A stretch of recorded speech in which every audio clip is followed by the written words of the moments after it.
Hello everyone, current affairs के चर्चित मुद्दों में आज का हमारा टॉपिक है G20 समिट। भारत में यहाँ पर 9 और 10 सितंबर के जैसा कि आयोजन हो रहा है और भारत को देखा जाए तो इस G20 सम्मेलन की अध्यक्षता करते हुए यहाँ पर किन मुद्दों को लेकर डिस्कस करने जा रहा है, किन किन चीज़ों को यहाँ पर प्रमुखता दे रहा है, किस तरीके की नीति यहाँ पर वो अपनाने जा रहा है और किस तरीके से विश्व को यहाँ पर दिशा देने जा रहा है, उन मुद्दों की भी चर्चा करेंगे। लेकिन साथ ही साथ एक समूह के तौर पर G20 समूह की क्या महत्ता है, क्या इसकी विशेषता है, कौन से सदस्य आते हैं, किस तरीके के कार्य है, कब स्थापित किया गया, जैसे पहलुओं के बारे में भी हमें पता होना चाहिए। तो चलिए यहाँ पर इस समूह के बारे में एक जानकारी लेते हैं। सबसे पहले देखिए यहाँ पे चर्चा का जो विषय है, जो कह सकते हैं घटनाक्रम है, जहाँ पे भारत यहाँ पर इसकी अध्यक्षता कर रहा है, उन बिंदुओं पर नजर डाल लेते हैं और क्या यहाँ पर आपको विशेष है। सबसे पहले देखिए G20 समिट में आपको भारत ने जो यहाँ पे तर्क रखे हैं, जिस तरीके के अपने लक्ष्य रखे हैं, जो थीम रखी है वो क्या है। G20 जो कि वैश्विक सकल घरेलू उत्पाद यानी कि जीडीपी का करीब 80% और वैश्विक आबादी करीब 2/3 यहाँ पर प्रतिनिधित्व करता है। वैश्विक शासन के संदर्भ में यहाँ पे देखा जाए तो सबसे प्रभावशाली मंच के रूप में यहाँ पर कार्य करता है। वर्तमान में देखा जाए तो इस समूह में कई सारे देशों के मध्य यहाँ पर आपसी गतिरोध हैं, चाहे वो अमेरिका हो, रशिया हो, इंडिया हो, चाइना हो, टर्की हो, जैसे कई सारे देश हैं। भारत, रूस, चीन जैसे देशों के साथ इस स्थिति को देखें तो रूस भारत की सदस्यता में आयोजित हो रहे G20 सम्मेलन में रूस और चीन के यहाँ पर राष्ट्र प्रमुखों की यहाँ पर कह सकते हैं कि आवाजाही एक तरीके से कह सकते हैं आगमन नहीं हो रहा है। साथ ही अपने व्यक्तिगत लाभों इत्यादि के संदर्भ में भी देखा जाए तो G20 समूह में सभी सदस्य देशों के द्वारा अपने अपने कह सकते हैं एक उल्लू साधना जिसको कहा जाता है, उसको सीधा करने की कोशिश की जाएगी। भारत के लिए चुनौती यहाँ के G20 का वर्तमान अध्यक्ष है और G7 के बाद यहाँ पर देखा जाए भारत यहाँ पर इसमें दबाव नहीं आता है, भारत इसका दबाव भी नहीं लेता है किसी तरीके का। G20 देखा जाए तो मानव जाति के 90% भाग के एजेंडे पर ध्यान केंद्रित करता है, जो कि G7 के दायरे से भी यहाँ पर आपको बाहर है। भारत की अध्यक्षता हम बात करें G20 अध्यक्षता को लेकर के, यहाँ पे भारत ने दुनिया के सभी नागरिकों को एक साथ लाने और दुनिया को सभी के लिए बेहतर बनाने के थीम के साथ इसकी यहाँ पर घोषणा की है। वसुधैव कुटुंबकम, एक पृथ्वी, एक परिवार, एक भविष्य, ये है G20 के यहाँ पर भारत की थीम। और इसी के साथ यहाँ पर दृष्टिकोण प्रस्तुत किया गया है कि G20 के लिए लाइफ यानी कि लाइफस्टाइल फॉर सस्टेनेबल डेवलपमेंट यानी कि सतत विकास के लिए जीवन शैली के दृष्टिकोण को भी भारत के द्वारा प्रस्तावित किया गया है इस G20 समिट में। इसके लिए भारत ने यहाँ पर देखें संपूर्ण समाज में सामूहिक कार्यों के निहित स्तरों पर हितधारकों के बीच एक सुसंगत कार्यशैली को अपनाने को महत्व प्रदान करता है। सतत जीवन शैली के समर्थन में यहाँ पे स्थानीय समुदायों, स्थानीय क्षेत्रीय सरकारों, पारंपरिक ज्ञान की भूमिका को चिन्हित करता है और इनके संवर्धन करने को प्राथमिकता देखता है। तो इस तरीके से इस G20 समिट के यहाँ पे जो प्रमुख मुद्दे हैं वो यहाँ पर ये विशेष हैं। इसके अलावा भारत ने जो वैश्विक शासन के संदर्भ में अगर हम बात करें तो किस तरीके से G20 जो समिट है ये आपको पार्टिसिपेट यहाँ पर करती हुई दिखाई देती है, उसका यहाँ पे क्या रोल होगा वो भी मैं यहाँ पर शॉर्ट टर्म में बताऊंगा। उसके बाद हम आएंगे G20 समिट के विशेष मुद्दों को लेकर के। G20 समिट है क्या। आर्थिक मुद्दों को राष्ट्रीय सीमाओं से को प्रभाव यहाँ पर ना पड़े। G20 देखा जाए तो कुछ प्रमुख वैश्विक अर्थव्यवस्थाओं का एक समूह है और ये निर्धारित करते हैं कि विश्व में किस तरीके की आर्थिक गतिविधियां होंगी, किस तरीके से विकास सुनिश्चित किया जाएगा या किस तरीके से यहाँ पे स्थिरता को बढ़ावा दिया जाएगा। साथ ही देखा जाए तो वैश्विक सकल घरेलू उत्पाद में यहाँ पे 80% और व्यापार का करीब 75% यहाँ पर जो महत्व है G20 देशों का एक प्रभाव है।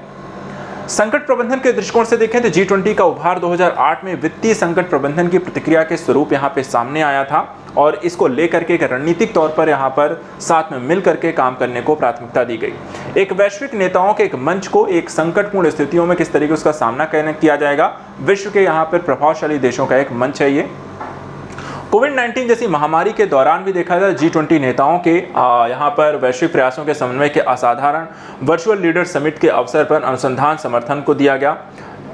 अभ्यासों को यहाँ पर साझा अभ्यासों को प्राथमिकता दी गई। ऐसी वैश्विक चुनौतियों में यहाँ पर देखा जाए साथ में मिलकर काम करने के यहाँ पर प्राथमिकता देता है। वैश्विक वित्तीय प्रणाली में सुधार को लेकर G20 समिट को अगर हम देखें तो यह वित्तीय प्रणाली की प्रत्याशिता और स्थिरता को बढ़ाने का काम करता है, जिसमें विभिन्न आपको वित्तीय संस्थानें आती हैं। विनियमन और निरीक्षण तंत्र यहाँ पर देखा जाए बल देते हैं कि किस तरीके से आर्थिक स्थितियों में सुधार लाया जाए। इसके अलावा वित्तीय विनियमन के लिए G20 के प्रतिबद्धता परिणाम स्वरूप वित्तीय स्थिरता बोर्ड की स्थापना की गई, जो वैश्विक वित्तीय निगरानी प्रणाली की यहाँ पर निगरानी करता है और अनुशंसाएं देता है। वहीं साथ ही साथ जलवायु परिवर्तन के दृष्टिकोण से सतत विकास को लेकर भी आपको विशेष रूप से ये काम करता हुआ दिखाई देता है, जिसमें पर्यावरणीय मुद्दे, सतत विकास इत्यादि को संबोधित करना, संसाधन आवंटन, ऊर्जा नीतियां और अंतर्राष्ट्रीय जलवायु प्रतिबद्धताओं को भी यहाँ पे ये G20 समूह प्रभावित करता है। एजेंडों को आकार देने में भी देखा जाए तो G20 समूह आपको विशेष भूमिका निभाता है, क्योंकि ये वैश्विक स्तर पर प्राथमिकताओं को प्रभावित करते हैं, अंतर्राष्ट्रीय आख्यान को यहाँ पर देखा जाए बढ़ाते हैं, अंतर्राष्ट्रीय संगठनों के द्वारा अपनाई गई नीतियों इत्यादि में यहाँ पर आपको मार्गदर्शन करते हुए दिखाई देते हैं। तो एक इंपॉर्टेंट संगठन के रूप में यहाँ पर आप इसे देख सकते हैं, अर्थात कई तरीके के कार्यों में एक विशेष भूमिका यहाँ पे निभाता है।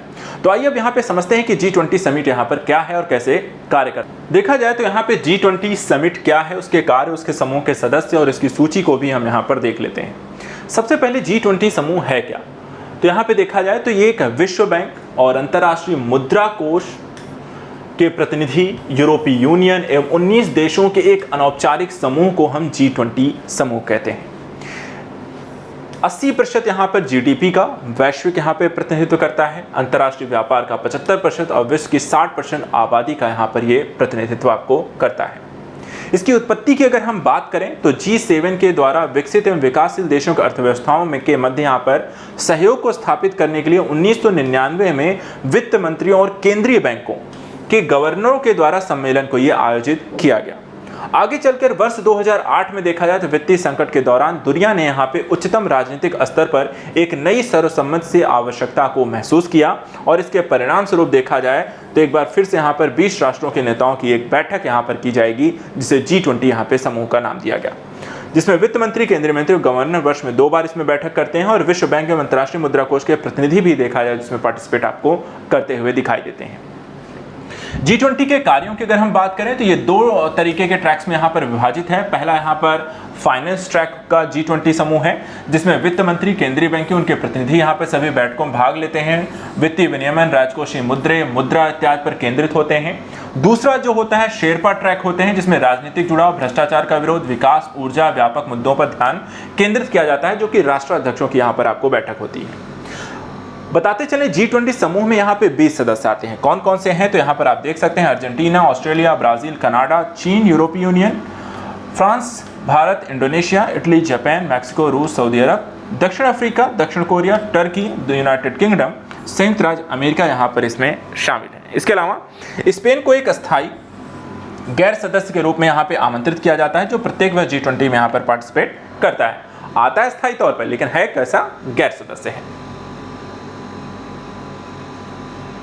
अगर बात करें यहाँ पे G20 समूह के कार्य और इसकी संरचना को लेकर के, तो यहाँ पर आप देख सकते हैं G20 समूह के अध्यक्षों की यहाँ पर एक बैठक यहाँ पर आयोजित की जाती है, जो वार्षिक तौर पर यहाँ पर आपको रोटेट होती रहती है। अर्थात अध्यक्षता जो होती है यहाँ पर हर वर्ष एक अलग देश के पास जाती है और वो इसका एक तरह की अध्यक्षता करता है और क्षेत्रीय संतुलन को इसके माध्यम से स्थापित करने का एक प्रयास किया जाता है। अध्यक्ष पद के लिए चुनाव के लिए 19 राष्ट्रों और 5 समूहों में विभाजित किया जाता है और प्रत्येक समूह में 4 देशों से अधिक यहाँ पर नहीं होते हैं। अध्यक्ष जो पद होता है वो वार्षिक स्तर पर प्रत्येक समूह में रोटेट होता है और प्रत्येक वर्ष G20 का कोई समूह यहाँ पे अध्यक्ष पद के लिए किसी अन्य समूह के किसी एक देश का यहाँ पर चयन करता है। भारत समूह में 2 में है, जिसमें रूस, दक्षिण अफ्रीका एवं टर्की भी यहाँ पर आपको शामिल है। ठीक है, कौन कौन है तो भारत है, रशिया है, दक्षिण अफ्रीका है और टर्की है। 4 देश हैं जो कि यहाँ पर आपको इस समूह में से कोई एक ही यहाँ पर इसकी अध्यक्षता करेगा। G20 समूह के पास स्थायी सचिवालय या मुख्यालय यहाँ पर नहीं है। इसके अतिरिक्त G20 समूह का अध्यक्ष अन्य सदस्यों के परामर्श करके 620 एजेंडों को यहाँ पर लागू करने और वैश्विक अर्थव्यवस्था के विकास के लिए यहाँ पर उत्तरदायी होता है।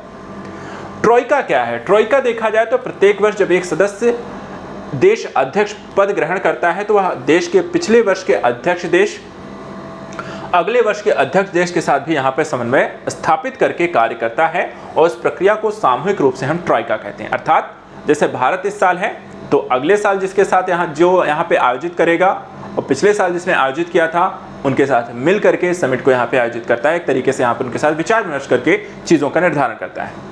यह समूह के एजेंडे की अनुकूलता और निरंतरता को भी यहाँ पर आपको सुनिश्चित करता है। ऐसा नहीं कि भारत ने कुछ इस साल अलग निर्धारित किया और अगले साल कुछ यहाँ पर पूरी प्लान ही पूरी चेंज हो जाए। इसके अलावा सहयोग और G20 संबंधित मुद्दों की भी यहाँ पर मैं आपको बता देता हूँ क्या क्या है। तो सबसे पहले वर्ष 2010 में अगर हम देखें तो G20 के राष्ट्रों के नेताओं ने इसे वैश्विक आर्थिक ऑपरेशन का एक प्रमुख मंच घोषित किया था।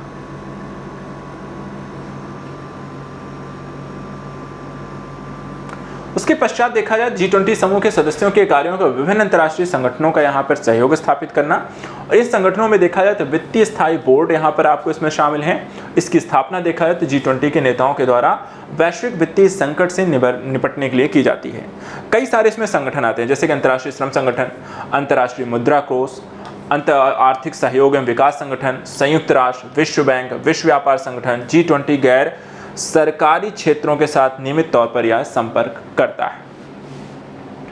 संबंधित मुद्दे जो यहाँ पर G20 समूह के अंतर्गत महत्वपूर्ण यहाँ पर स्थान रखते हैं, जिन पर लगातार चर्चा होती है, जिन पर कार्य किए जाते हैं, योजनाएं बनाई जाती हैं, उनमें है वित्तीय बाजार, कर एवं राजकोषीय नीति, व्यापार, कृषि, रोजगार, ऊर्जा, भ्रष्टाचार खिलाफ लड़ाई, रोजगार बाजार, महिलाओं की उन्नति, सतत विकास एजेंडा, जलवायु परिवर्तन, वैश्विक स्वास्थ्य, आतंकवाद और समावेशी उद्यमशीलता।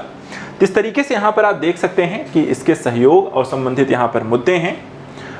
अंतिम तौर पर यहाँ पर देखा जाए तो G20 के संदर्भ में कुछ और मुद्दे जो हैं वो भारत की प्राथमिकताओं में आते हैं, जिसमें भ्रष्टाचार से लड़ने के लिए कर अपवंचन की जांच करना, आतंकवादी वित्तपोषण को यहाँ पे अवरुद्ध करना, प्रेषण की लागत में कटौती करना, प्रमुख दवाओं तक बाजार की पहुंच सुनिश्चित करना, विश्व व्यापार संगठन में सुधार लाना और पेरिस समझौते की पूर्णतः लागू करना। ये भारत के कुछ प्रमुख मुद्दे हैं जो कि यहाँ पर G20 समिट में यहाँ पर वो विशेष रूप से रखता है। तो आज के इस सेशन में इतना ही। G20 के समूह और इस बार भारत के यहाँ पर किस तरीके से इसको आयोजित करेगा और इसके कार्य, विशेषता, सहयोग इत्यादि के क्षेत्र स्थापना के इस मुद्दों को हमने देखा है। G20 समिट के सम्मेलन के पश्चात यहाँ पे जिन मुद्दों को लेकर के यहाँ पर फाइनल डिसीजन आएगा, डिक्लेरेशन होगा, उसको लेकर एक और वीडियो लेकर आएंगे। फिलहाल आज के लिए इतना है। Thank you so much and good luck.